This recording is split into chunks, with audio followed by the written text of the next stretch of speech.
If he wants to lean into his own capacity, it will be hell. He's realizing that. Yes. Yes, he's not unfamiliar with this. Okay. Thank you very much. You are welcome.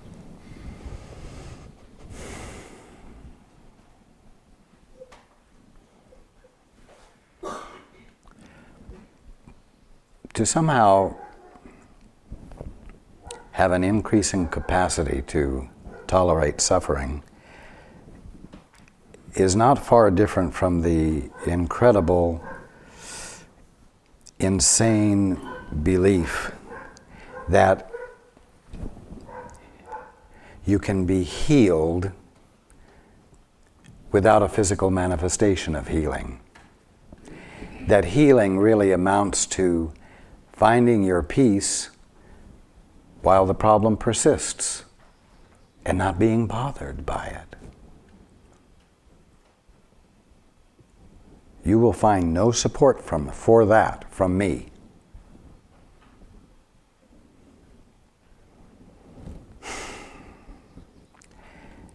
When healing has occurred, there will be no evidence of a need for healing. No evidence that can be found under a microscope or with the eye or by touch. Perfection will be recognizable through whatever means you examine that which is perfect.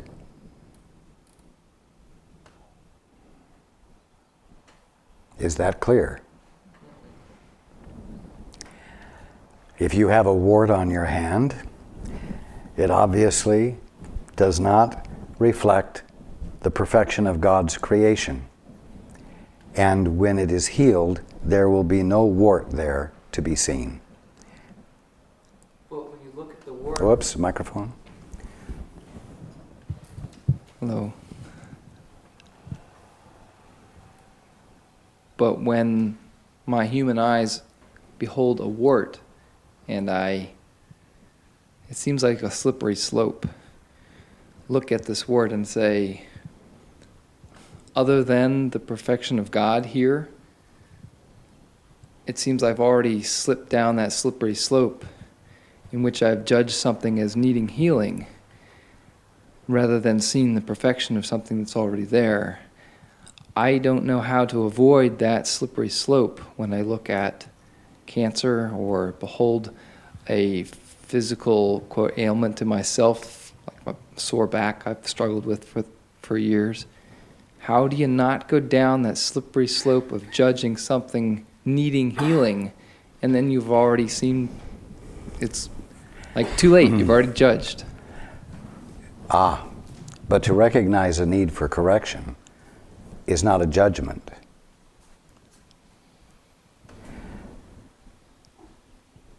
You recognize a need for correction, and then you get about the correction, the process of correction. And the process of correction involves a change in your perception, a change in how you use your mind. If it's an injury or something that the appearance of causes fear or emphasizes urgency or emergency or fear, cover it.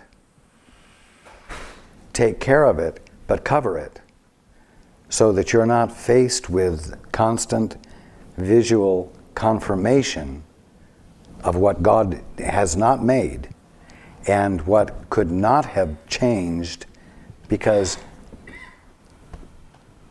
you are eternal, and that which renders you experienceable is eternal and unalterable.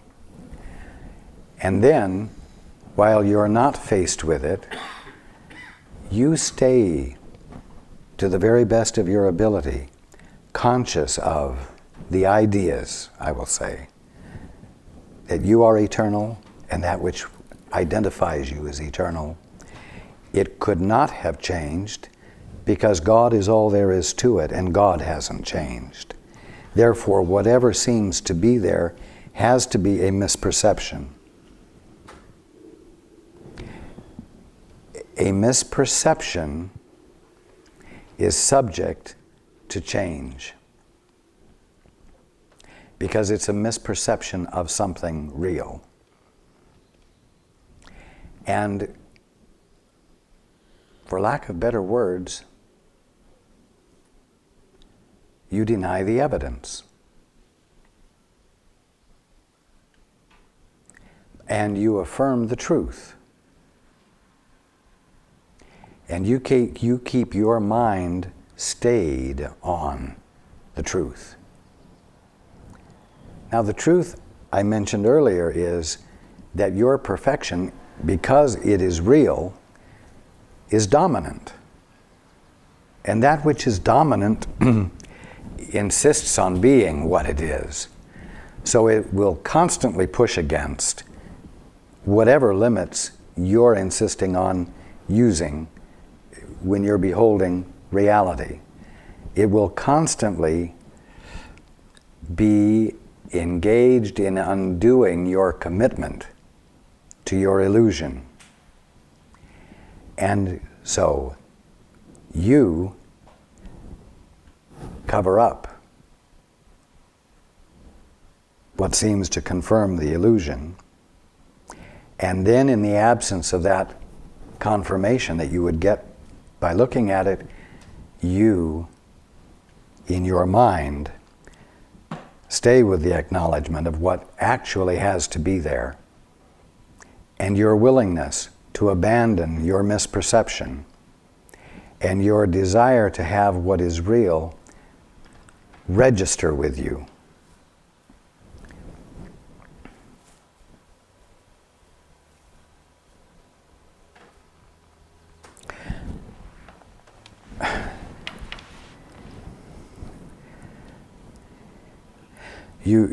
You all have moved into the age of science far enough to know that your body is nothing but pure energy. No longer do your scientists think that there are little billiard balls of matter. I'm a physics teacher. Okay. The energy is actually the energy of spirit. There is no matter to it. Now, the fact is that the energy of spirit is love, and love is light. The energy that appears to you to be flesh and blood is,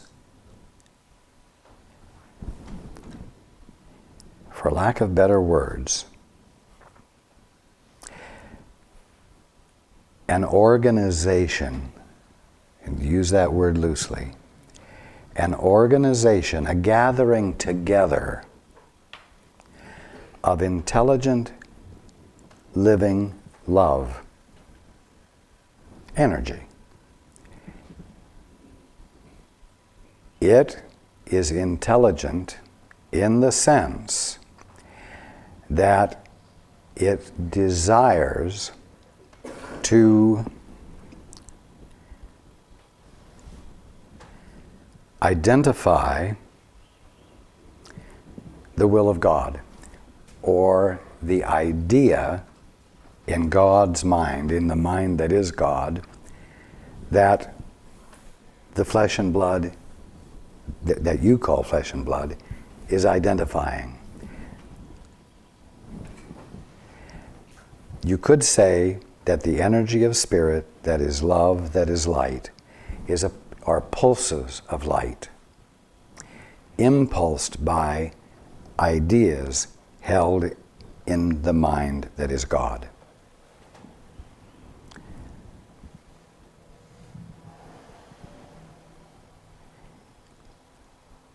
I cannot put it any differently than to say that their function is to render God's idea experienceable without the experience ever becoming matter. Therefore, at this moment, they are not what everyone generally considers matter to be.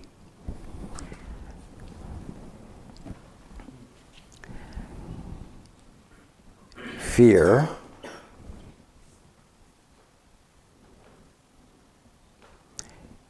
and egotism join together to create mental stress that causes the energy of spirit, or the kingdom of heaven, to be altered in terms of the perception of the one claiming to be an ego and experiencing fear. And it causes the energy of spirit that is love, that is light, to be seen or experienced with a density that it doesn't have and a darkness that it doesn't have. Now, if you understand that your body is not matter, but is an idea held in the mind that God is, that identifies the presence of you, who are the full presence of God, expressed and expressing, then it becomes obvious that at the real bottom line, the energy of spirit that is love, that is light, that arranges itself to identify an idea that is in the mind of God, desires, because it is its purpose, desires to identify that idea perfectly. Therefore, your body desires to identify you perfectly because that's its function. That's its God-derived function. So, if you want to experience the idea without material accompaniments, but as the energy that is spirit, that is love, that is light, identifying God perfectly, you must be willing to abandon the imaginative idea that you are an ego in your own right, with a mind and a capacity to be creative in your own right, because any capacity of personal creativity that you employ is exactly what endarkens and apparently densifies the energy of spirit that is light, that is love, into unilluminated matter. And in this misperception, and because of the fear, you seem to create for yourselves irregularities like warts or cancer or any of the inhibitions to perfect, free-flowing, happy functioning of your body that you experience. So you see a wart, and you feel like you've already slipped down the hill. But the fact is that whether you've slipped down the hill or not, God hasn't abandoned His idea, and the energy of spirit that is love, that is light, hasn't lost its intent and its desire to render experienceable the idea in the mind of God as God conceived it, absolutely perfectly. So you cover it, and you turn your thoughts in the direction that I've just been describing. And you engage a willingness to abandon whatever beliefs you have about matter and about your body being mortal and material, and that it's subject to exhaustion and depletion and decay and ultimately death. It's not only subject to it, it's inevitable. All of these are the associations that you have with the definition of the body as being matter. And you be willing to abandon them Because ultimately, the wart will disappear, and there will appear to be a perfectly beautiful hand, but you're still not seeing the light. That is the love, that is the energy of spirit, as a conscious experience. So there's more for you. There's more for you to get past than just the wart. But I'll tell you something. Just about the only thing that will get you to open up to more than you've already seen is a wart or a cancer or something that seems to threaten your life, and then you'll open up. So open up with them and be glad you have the opportunity or the apparent demand. But if you don't have these things, go ahead and open up anyway. Because absolutely everything you see is an idea. This glass, the water that's in the glass, the hand that picked up the glass, these are all right now ideas. And they are not matter. And when you understand that, you will be able to pass your hand through the glass. You will be able to pass through each other. You will experience the light rather than dense opaqueness. And when you experience the light will be felt as love. You will see it and know that it is love expressing a divine idea in the mind of God. That God is minding or being at the very moment you're seeing it. You will recognize it as love, blatant love, and you will also experience being loved by it. And you will also experience the fact that you are the love that you are being loved by.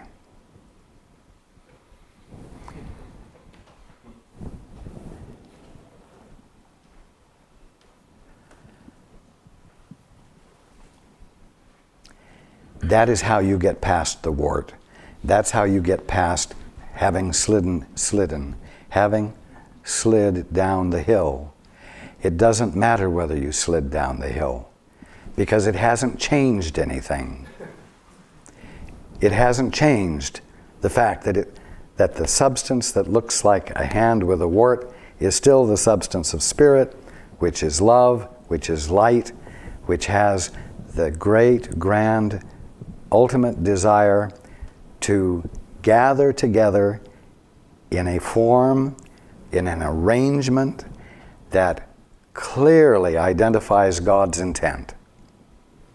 And therefore your body is on your side. It's your ally. You don't need to be afraid of it. You don't need to doubt it. You don't need to go around in a constant state of tension, because what is it going to do next? Well, what it's going to do next is identify God so gloriously and perfectly that it will be a wonderful experience. That is what it is doing at this instant. And as I've said before, Paul can't see it, but I can see it right now, because it's the only thing going on right now. And you need to get that in your mind. Right now, the ultimate is what is happening, and the ultimate is also what desires to register with you, because it's the truth. Just be willing to doubt your confidence that you know what a thing is, and that it's matter, and this is the way matter behaves. This is what it does, and this is what it doesn't do. It lives and dies. It doesn't live forever. That's one of the things you know about it. Tain't so. You've got to abandon your trust in your confidences. What can you lose by abandoning your trust in such limiting confidences that ensure suffering?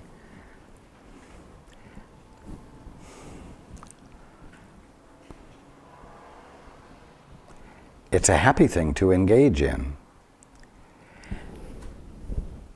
And if you're willing to invest some trust in the capital W way things work, as I've described them, you become less defended against experiencing it.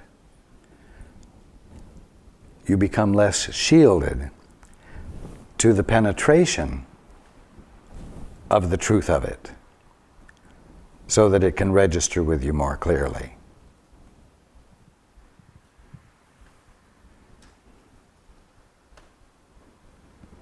As all of you sit on grassy knolls in the middle of the kingdom of heaven, having your daydream of being somewhere else, you're still there in the middle of the kingdom of heaven.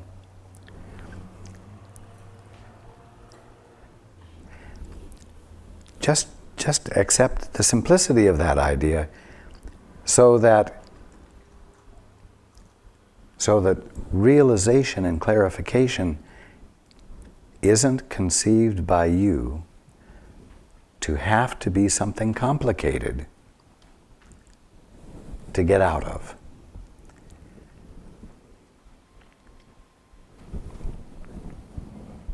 This is me, Paul, did that make sense? English-wise? Okay. Yes, and when you spoke of understanding, and that understanding having a experiential consequence of an altered or deeper or richer or altered experience of body by being able to slip your hand through the glass. And then when you said that was as a result of understanding what you're saying, you weren't talking about understanding. You were talking about an experiential, mindful practice of going into that on a minute-by-minute basis, I imagine, with open eyes, to the point where you get to having an experiential understanding. Yes? Indeed, well put. But the thing is, let that be what you're open to.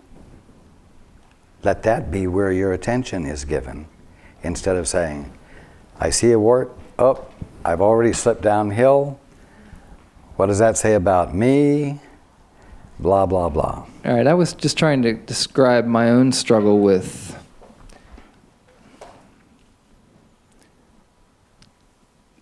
disease and my meaning that I put to that, and trying to recognize that, bring innocent eyes to that, and see and ask the question of what is really here.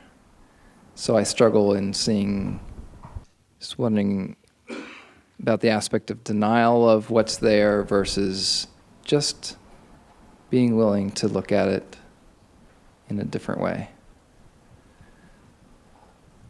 But thank you, what you said. What would prompt you to look at it in a different way if there wasn't some recognition of a need for correction? Now I'm coming along and saying, look at what you currently feel is a perfect hand, and realize that there's a need for correction, because it's still dense and it's still dark. If you don't know that there's a need for correction, you won't be curious beyond where you are.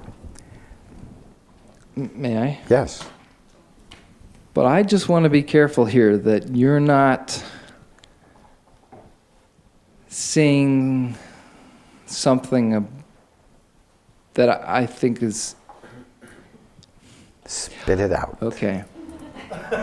What about the glorious celebration of body as we experience it, of passionate lovemaking, of being in nature, of feeling the air on your face, of sleeping in the open, of all that true, deep, sensual body Do you think feeling. these are not part of the infinite experience of the allness of God? Right. So what I'm getting, I just want to really put that out and say, so what you're saying is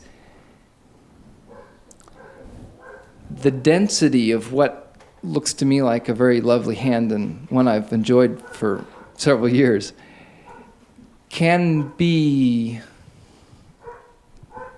I just don't want to take from this any thought that it's not wholly divine, exactly the way it is. And you're saying with unveiled eyes, it becomes even more divine. And so, when it serves purpose for your hand to pass through the glass, it will. And when it serves purpose to pick up the glass and hand it to somebody else, it will not pass through the glass.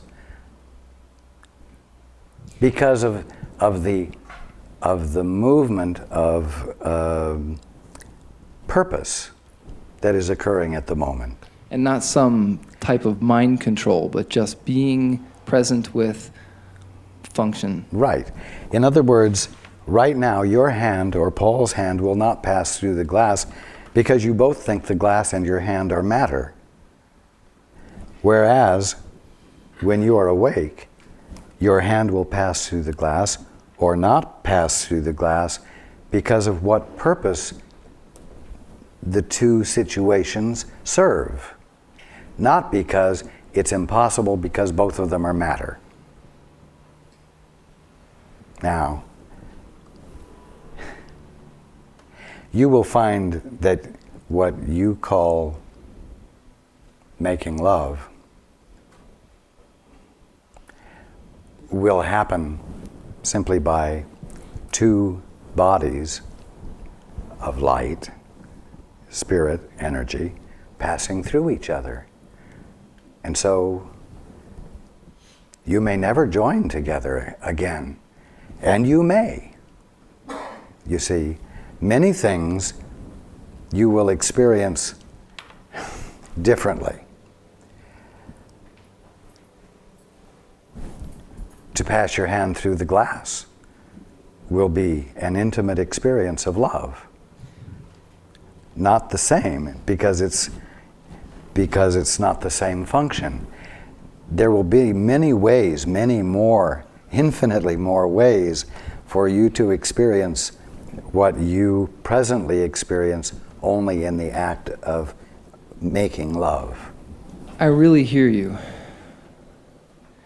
But isn't the way to that experience of life, isn't the way to that right through the very experience of being present with all there is now, which is feeling completely alive in the body that we currently have an understanding of being? Absolutely. So I feel like this ripping, and when I've tried to talk, because I've been listening to you, even though I've never been to a gathering, I've been for years. And when I try to communicate to my partner and others sometimes with enthusiasm these things that I hear you speak of in a way in which I have excitement in my voice because I know that potentiality is there, I often have been met with conflict because for some reason I haven't been able to communicate, perhaps, that it's not a denial of here, now, present, semantic beauty. You follow? Yes, I'm simply saying it's everything that's here now plus more. And what's keeping you from experiencing the more that it is first of all, the fact that you have decided to look at everything on your own instead of in partnership with God. And secondly, the moment you decided to look at everything on your own, you experienced a separation from God, from your source, which caused an undercurrent of uneasiness, which you call fear, but which is really your divine sanity telling you